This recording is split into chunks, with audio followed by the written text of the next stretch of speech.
What's good, family? Welcome back to the channel. We have this hacker caught a toy accidentally spying on 6 million kids.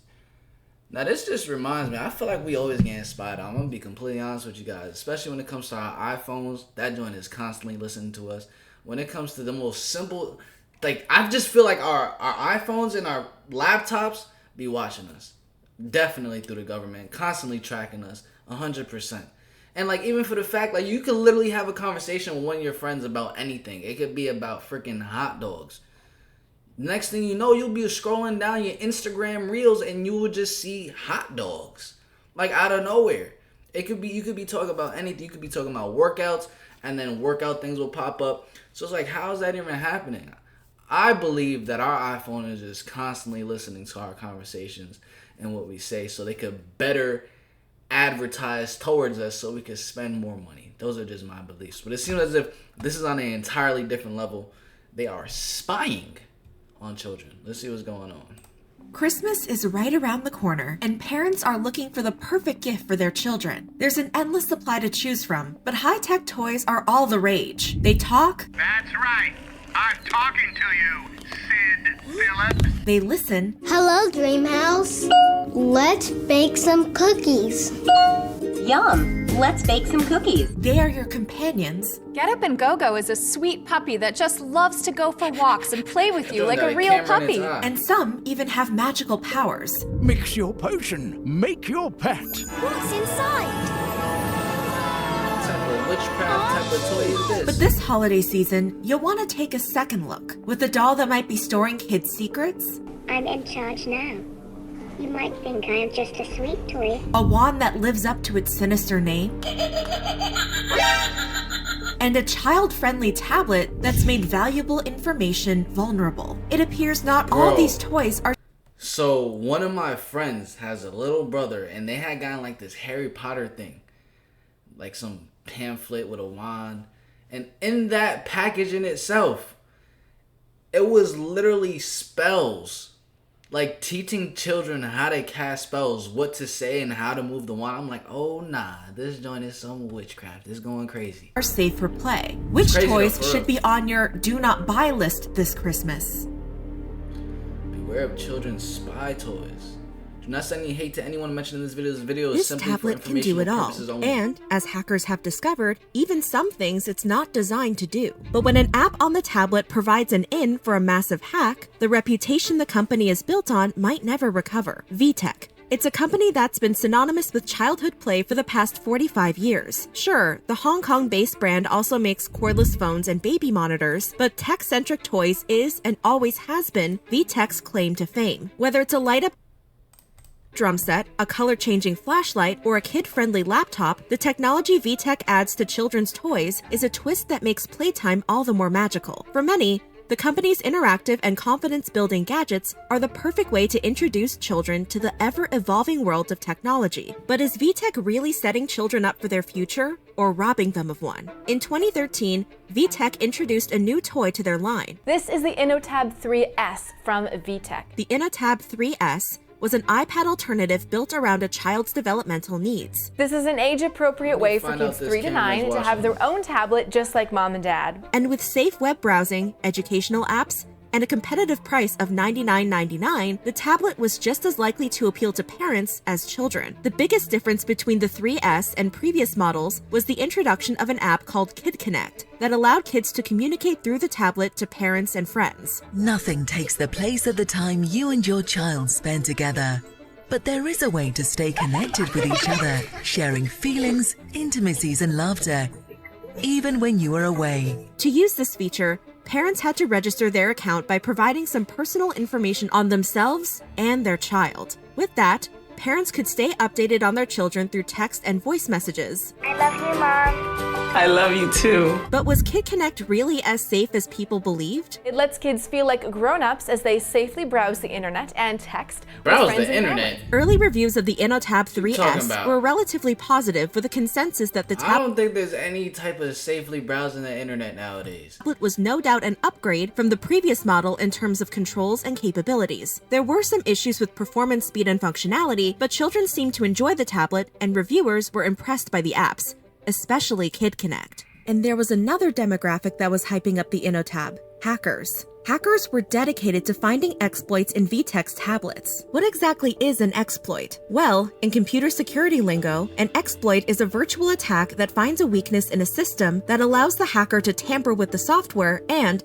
to some extent, bend it to their will. And what exactly was the will of these hackers? Well, mainly to play video games on the children's tablet. One hacker turned the InnoTab into a device that could run Linux apps. From there, they were able to install vintage games like Doom and River Raid onto the device. Considering the tablet was not exactly a powerhouse, these hacks were more a test of skill than a game-changer alternative for those who couldn't afford high-end gaming tablets. Still, a community of gamers was forged around the InnoTab. Forums like Spiffy Hacks were full of threads where users discussed various ways to hack the tablet, but one hacker was about to take things to the next level. Slipstream was surfing the web when he came across a thread of people discussing ways to hack the InnoTab. One piece of information a user mentioned stuck out to the security researcher. VTech used one web surface to manage all products. With this knowledge, Slipstream found one of the company's websites that had a login section. He used SQL injection, an old-school hacking technique, and he was in. With the same level of ease, Slipstream obtained root,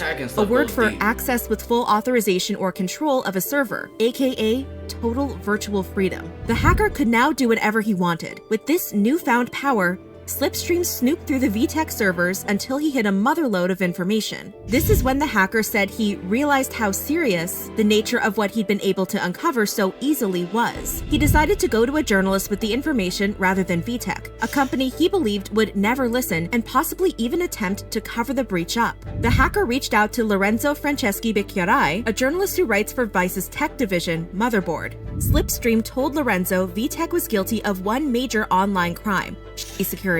To prove this, he shared with the journalist a portion of data that had been all too easy to steal. All the evidence suggested I wasn't the only person outside of VTech. This is the thing. If he was able to come across those photos, that means VTech was definitely able to come across those photos.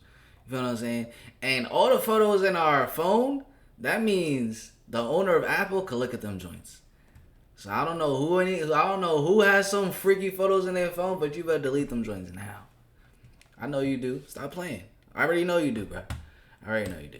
Who could have got the data, he told Lorenzo. But what exactly had Slipstream found on VTech servers that had the hacker running to the media? Well, remember that private information VTech users gave Kid Connect? Turned out it wasn't so private after all. The addresses, passwords, personal chats, audio recordings, photos, and other identifying information of not only millions of parents, but hundreds of thousands of kids was sitting in VTech's database, waiting for anyone with basic hacking knowledge to gain access. Luckily, it seems Slipstream had no grand schemes for the data. He told Motherboard that publishing or selling the information was never his intention. Profiting from database dumps is not something I do, especially not if children are involved. I just want issues made aware of and fixed, he said. But until the security was fixed, the way VTech had attempted to hide user information was worrying. Using substandard cryptography to hide the data was like using duct tape to seal a vault, more of an invitation to look inside than adequate protection. According to Slipstream, someone with darker motives could just as easily have accessed the same data he had. The information VTech was storing also seemed to violate COPPA, the Children's Online Privacy Protection Rule. According to COPPA, any company collecting information on children is responsible for making parents aware of what information is being collected. And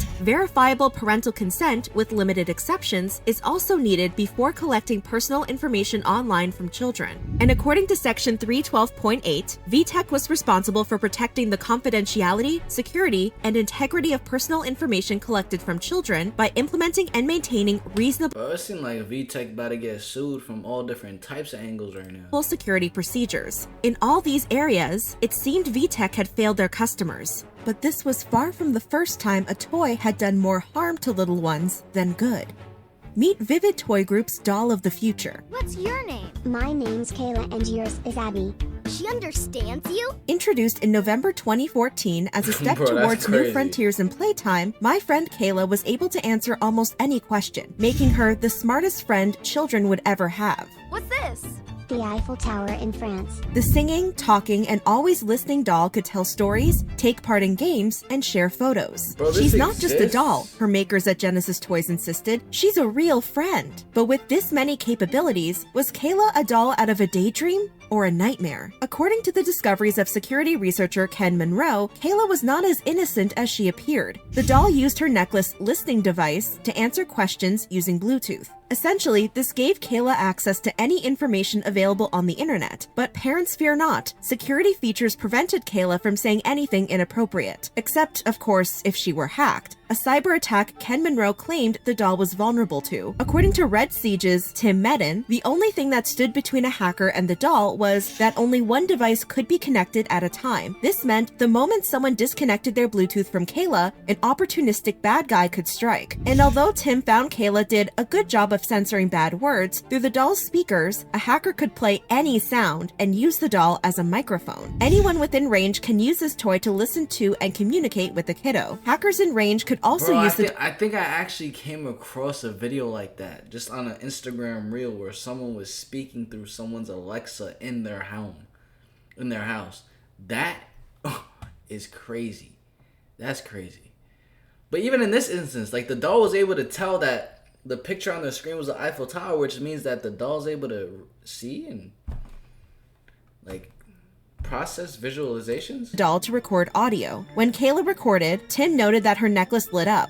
But who was going to look at that, he asked. But hackers weren't the only ones capable of eavesdropping. So were her manufacturers. Any private conversations held between doll and child could be sent to the toy makers. There's all kinds of intimate details of their personal life, their parents' personal lives. We know how kids at younger ages don't necessarily have the same social filter. Claire Gartland, the director of the Washington nonprofit Consumer Privacy Project, told NPR, breaking the sacred covenant between toy and child, Kayla could send recordings of private conversations to Genesis, as well as the voice recognition company Nuance, which also had a database used by law enforcement and military and intelligence agencies that matched voice prints. Similar to VTech, parents were not being sufficiently notified or consenting to what Kayla was doing, meaning the doll also flew in the face of COPPA. One country decided to take matters into their own hands. In Germany, where owning or selling a banned surveillance device can lead to jail time of up to 2 years, a warning was issued by the company's federal network agency telling parents to destroy the dolls. It's likely Kayla's makers never planned for the toy to cause this mayhem, but some toy makers seem to set out with the intention to disturb parents and children. In early November 2014, the shelves of a Dayton, Ohio dollar store were filled with the typical discounted knickknacks, but in the toy section, amidst the Barbies, tiaras, and baby dolls, there was something new. A pink princess wand decorated with flower petals. The packaging promises fairies and, quote, wonderful... Bro, this just makes me think about our iPhones and our phones and how much data it has of us, because if a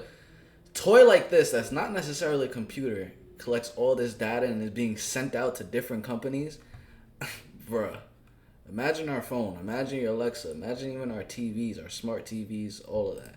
Music. The only hint of the toy's true nature was in the ominous name, Evil Stick. Not noticing the name, Nicole Allen picked up the toy for her 2-year-old daughter. But when she peeled back the foil on the wand, the mother was in for a shocking surprise. The children's toy contained a graphic image of a woman self-harming. As for that wonderful music the package advertised, it appeared the wand's manufacturers left both wonderful and music up to interpretation. Nicole didn't see any humor in the toy. I'm outraged over it. I want to know how they... Nicole didn't... I mean, why in the world would you buy an evil stick? Sometimes it's just common sense with this stuff. You know, it says evil stick, but the picture behind that is absolutely insane. Obviously, the makers of this right here had to have been saying this, bro. Had to have been. You have to be messing with some demons to make something like this go through. See any humor in the toy. I'm outraged over it. I want to know how they think that is suitable for a child. But store owner Ammar Mustafa claimed the toy was just living up to its name. The name on it says Evil Stick. Ammar believed it was up to the parents to inspect the toy before giving it to their child. And although packaging said the toy was for ages 3 and up, Ammar believed it was best to wait a couple of years before getting a child an Evil Stick of their own. For a 5, 6, 7, 10 years old, I mean, they see that on TV every day. But customers were not pleased at the idea of a child being exposed to the graphic content. You don't want to think about little girls picking that up and thinking this is normal, you know, or funny or interesting or any of those things. After hearing news coverage of the Evil Stick, local Dayton resident Matt Clark decided to buy one for himself. It took a while for him to find the version that had parents so concerned. In fact, Most of the images in Evil Sticks weren't particularly menacing. There was one zombie-type character, but most of them were straight cut-out pictures from manga or anime. Pretty cartoony and not scary at all, he told Mental Floss. Eventually, he found the Evil Stick with the now infamous image. He posted a short YouTube video showing off his new prized possession. By the next morning, Matt's 10-second upload, titled "Behold the Evil Stick," had 100,000 views. The comment section became a forum for viewers and Clark to voice their theories about the toy's origins. After all, who could be responsible for such a strange toy? Clark and viewers traced the image in the wand back to horror photographer Butcher Ludwig's 2002 Macabre Muses series. The image depicted a vampire ready to feast on her own vital fluids for sustenance. The artist had not given permission for toy manufacturers to use the image, and had definitely not given permission to them to add red demonic eyes to the photograph. Although the image's origins had been a dead end, a barcode on the toy's— This is so demonic, it's crazy, because if a child sees that, like a child replicates what they see around them. That's why a son will grow up acting like their dad, a daughter will grow up acting like their mom, and do the same exact actions, walk in the same exact way. So if they're seeing a picture like this and they think it's normal, like, I don't want to say it for YouTube purposes, but to use, you know what I'm saying, to harm one's self, that's crazy. And the reason why I'm speaking like this is because YouTube is getting very, very advanced. Like, they could literally read out the words that we're saying and then like actually mark whether it should be yellow marked on YouTube, whether it should be no ads playing on the video. That's why I speak like that. Whenever I'm speaking weird, like saying words in a different way, it's because of that. Packaging traced to a factory in China. Clark contacted the factory and bingo, they said they had made the toy. His next step was to talk to someone who played a part in creating the toy. Clark posted that he was on the verge of finding the truth, but then he went silent. The YouTuber had virtually disappeared. Among his viewers, a conspiracy grew that Clark had fallen victim to the Evil Stick's curse. What really happened was far less mystifying. Clark simply didn't have an update. The factory had stopped responding, leaving the mystery around the toy unanswered. He admitted to Mental Floss that the wild speculation surrounding his departure may have also fueled his decision to remain silent. "I found that hilarious, and it kind of made me not want to do anything more," Clark told the publication. He said he has since sold the Evil Stick to a buyer in Canada. "Obviously, she's been cursed too," he said. But the fears the VTech breach would soon unlock went beyond any conspiracies. After Motherboard received the data from Slipstream, they enlisted the expertise of Troy Hunt to review the data Slipstream had sent them. Being the founder of Have I Been Pwned, a website that allows users to enter their email addresses or phone number to see if their information was part of a data breach, Troy Hunt was just the security expert the publication needed. With the data provided, Troy was able to link over 4 million emails with their passwords. Security questions were also available, meaning passwords could be reset for emails or even an online banking account. But it was the way the data could be connected to children that really worried Troy, as the security expert explained on his blog. But it includes their parents as well, along with their home address, and you can link the two and emphatically say, "Here's 9-year-old Mary, I know where she lives, and I have other personally identifiable information about her parents, including their password and security question." I start to run out of superlatives to even describe how bad that is. Have I Been Pwned dubbed the VTech hack as the 4th largest consumer data breach to date. When Motherboard and Troy contacted customers to make them aware of the breach, there were questions over why the company needed to store the information in the first place. "Why do you need to know all this information just so I can download a couple of free books for my kid on this silly pad thing? Why did they have all this information? If you can't trust a company like that, then who can you trust with your information? It's kind of scary," a father told the publication. Another parent was also shocked that her data was breached on a supposedly child-friendly website. Motherboard alerted VTech to the breach on November 24th, 2015. Bro, asking about your address, your favorite color, is this... I don't see why that's necessary for a child's toy. A situation the company admitted they had been unaware of until receiving the message, 10 days after the hack happened. The company released a statement on November 27th. They acknowledged the information that had been exposed, but emphasized that credit card information and personal identification numbers had not been part of the breach. Upon discovering the breach, we immediately made modifications to the security settings on the site to defend against any further attacks. In the future, the company promised to strengthen their Learning Lodge database increase security as a way to ensure against any such incidents in the future. Troy Hunt was not impressed with VTech's pledge to increase security. Taking security seriously is something you need to do before a data breach, not something you say afterwards to placate people, he wrote on his blog. Following the publication of the Motherboard article, VTech updated their customers on the cyber attack. The breach hadn't been as bad as Motherboard reported. It had been worse. Over 4 million parent accounts had been breached, and despite earlier reporting that fewer kids' profiles had been involved, VTech revealed over 6 million had been compromised. This, the Washington Post reported, made the breach one of the largest targeting children ever. CNET senior editor Dan Ackerman told CBS News this was what happened when toy companies ventured into sophisticated technology. They're not digital native companies, so they may not have the security expertise needed to secure their databases. And this was a fairly simple hack, Dan told the publication. And although Slipstream claimed to have noble intentions for his hacking of the company, telling Motherboard it made him sick that he was able to get all this stuff and that VTech should have the book thrown at them, security experts weren't convinced that data that could be worth millions would go unused. I wouldn't trust him, Troy Hunt told CNBC. I don't believe the word of anyone who compromises a network, said cybersecurity officer Justin Harvey. Whatever his motivations had been, Slipstream was about to face repercussions. In December 2015, the hacker was arrested in Berkshire, England. His electronics were seized and he was arrested for computer hacking offenses that violated sections 1 and 2 of the UK's Computer Misuse Act 1990, which included unauthorized access to computer material and unauthorized access with intent to commit or facilitate commission of further offenses. By 2019, the then 24-year-old's identity was revealed as Zammons Clark. The security researcher pleaded guilty to hacking 2 major networks, Microsoft and Nintendo. In the end, Clark was sentenced to 15 months, but due to his autism that could put him at risk of prison violence, the sentence was suspended for 18 months, meaning he wouldn't go to prison unless he reoffended. But what about the offense he was initially arrested over, hacking VTech?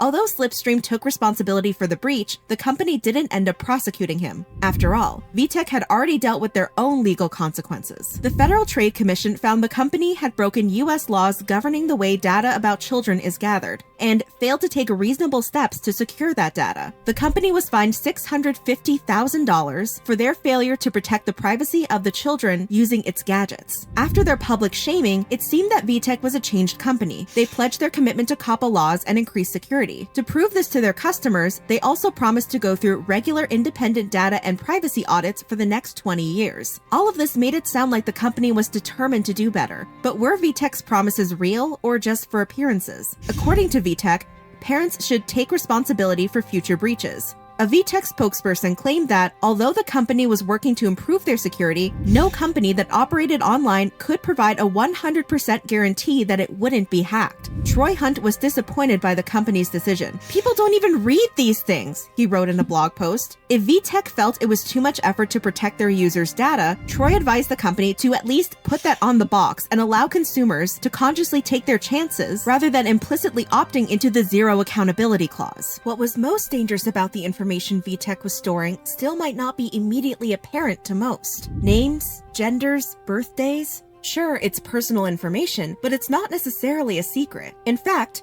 we often share these pieces of information willingly in daily conversations, sign-up sheets, and online profiles. But when these identifiers were connected and added to the further information from the breach, full profiles of parents, and more importantly, children, could be created. This information could then be posted or sold in underground markets, with information on children being the most valuable. Tom Kellerman, the Trend Micro Inc.'s chief cybersecurity officer, explained to Reuters why children are more appealing targets. Kids have a longer life in front of them, and they have completely clean credit, which makes them more valuable, he said. And when a child's identity is stolen, so is their future. In fact, research from a 2011 study at Carnegie Mellon University found the stolen social security numbers of children have a 10% likelihood of being attached to fraudulent activity. This number might not seem huge, but it's 51 times higher than adults. Failed background checks, credit debt, and even arrests can follow a child into adulthood. In some cases, stolen information can also result in a virtual kidnapping. The director of research at Pindrop Security, David Dewey, explained the concept to CTV News. In that kind of situation, a person would call a parent and use the information they had about their child to convince them that they had kidnapped the child and Hey bro, so moral of the story of this entire video is that this technology could get really wicked. I mean, it's pretty simple. I'm pretty sure this is something that we already knew though. Especially, none of us have ever read the terms and conditions of just when we even open up an account with iOS, or even every single update. We do not read the terms and conditions when it comes to Facebook, Instagram. We just go with the flow. We don't really know what it says, what all the information that they are allowed to have and share with other companies. Realistically, we don't know. But I know it's definitely a lot of information, photos, videos, messages, search history, all that stuff, man. So a lot of our privacy is not so private when it comes to this technology. And in this instance, it got hacked, and they were able to see a lot of different pictures of, like, personal pictures, which is crazy. Yeah. So comment down below what you guys think about this video. Make sure you do smash the like button, subscribe, turn on post notifications. I'm gonna catch you guys in the next one the same way you're gonna catch me in the next one. Peace. Love ya.